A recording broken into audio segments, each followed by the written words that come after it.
It has been a pretty good few days for me of seeing amazing, amazing knives. This is no exception.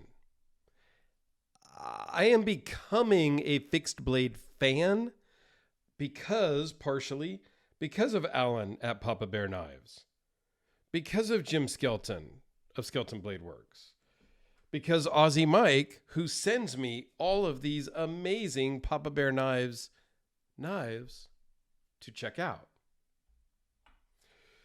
This knife here from Papa Bear Knives is amazing. Let's talk about the sheath for just a second here. Super thick leather, like double stitched. I'm not a leather guy. Like I don't know all the nuances, but this thing is beautiful. Like it's truly, in and of itself, the sheath is a work of art. And it's just gorgeous. Feels great, works great, and all that. The knife itself, oh my Lord. It has something to do. It has look at that size. That's crazy. Now this is the mini Hellraiser from Jim Skelton. He conned me into buying this from him because it glows in the dark.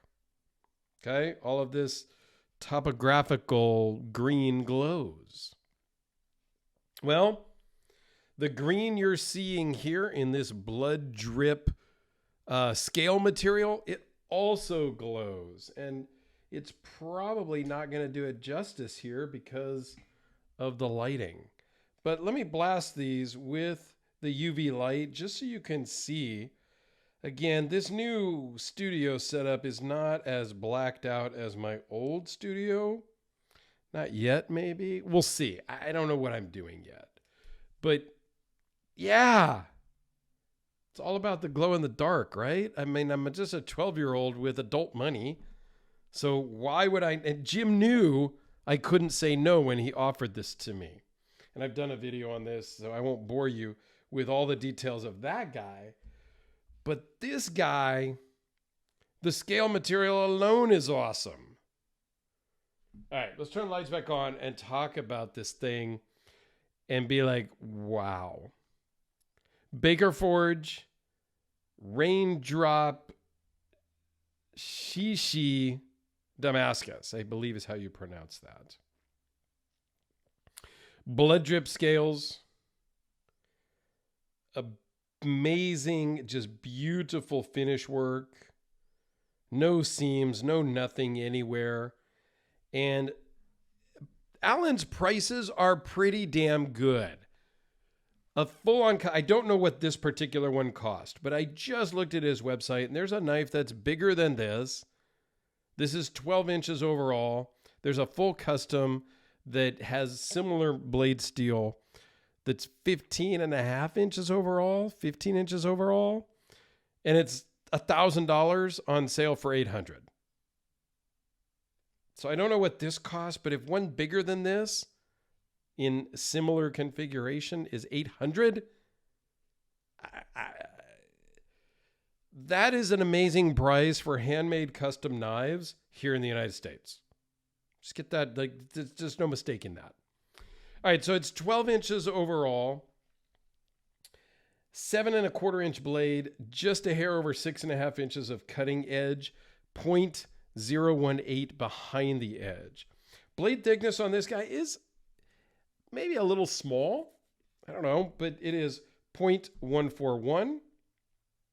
Weighs in at 10.5 ounces alone, or with the sheath, it's a total of 1 pound, 1.8 ounces. Okay. Overall thickness of the scales here at its thickest is 0.925. Now the blade steel. Let's zoom in and give you a close-up look of this. So Baker Forge makes amazing stuff. I think every steel they make has copper right up against the core material. So this is a Sanmai construction. It's probably it's got multiple layers. It's not just 3 layers, right? So you've got the core material, which is 80 CRV2. Then you have copper, a layer of copper. Then you have 100 layers of Damascus in the raindrop pattern. And then over the top of that, you have antique wrought iron, however you say that, from ship chains. So antique ships, the anchor chains, that's what they used to make this blade steel. That's the outside coating. And Alan over at Papa Bear left this in that wrought iron style. I think it's amazing. It is texture, like it is rough to the touch. It almost feels as though you're going to have residue on your hand, which you don't. But he's polished the spine back here, the full tang.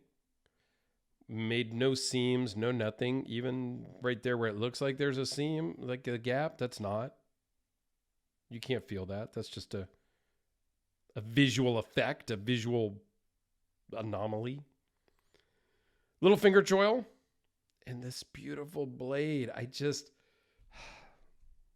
This is the favorite out of the 4 in the box that I got from Aussie Mike. This one is the MCarbon, is the model number of this, model name, and it's the last one.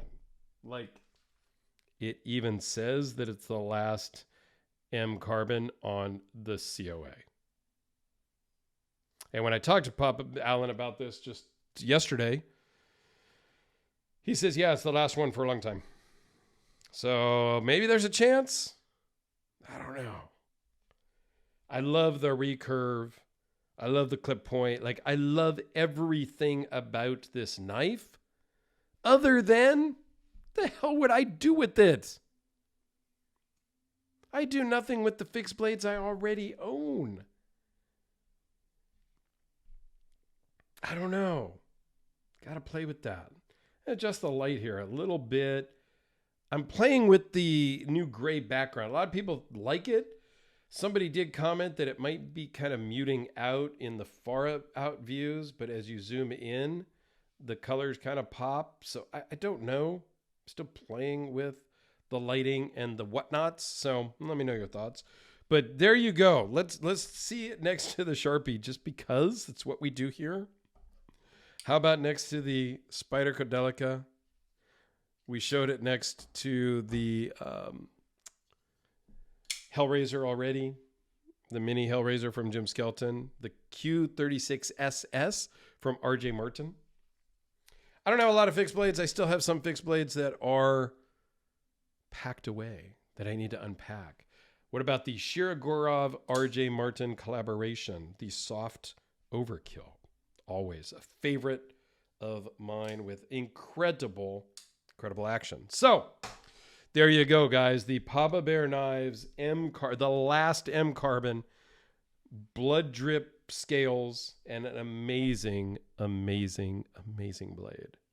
So check out my Papa Bear Knives playlist over here in the corner. And we actually had Alan on as a guest on the EDC Hour.